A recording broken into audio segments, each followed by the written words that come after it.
წინაპრებმა შემოგვინახეს და თქვენ გაიხარეთ რა. თქვენი დამსახურებაა ეს ყველაფერი.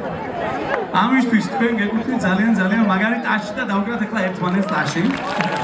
ბიჭებო, თქვენ შეგიძლიათ ჩვენს მეგობრებს ტაში დავკრათ.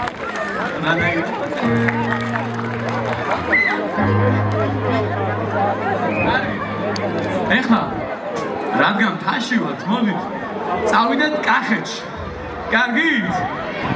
ჩვენს რამოდენიმე საავტორო სიმღერა შეგისურვებთ და შემდეგ გადავალთ ცნობილ სიმღერებზეც, სვის სიმღერებზეც, რამოდენიმე სხვა სიმღერასაც მოვყავთ რა დღევანდელი დღისთვის.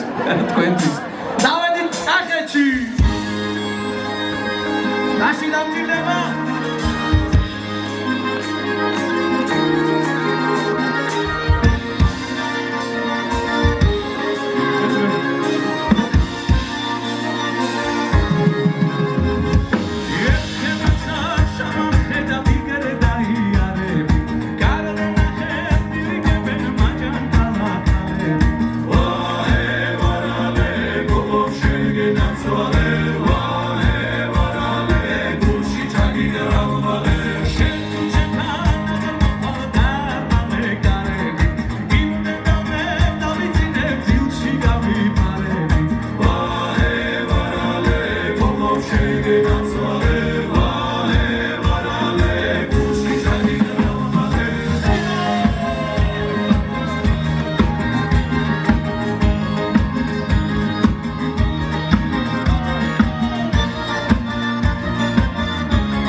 That's all.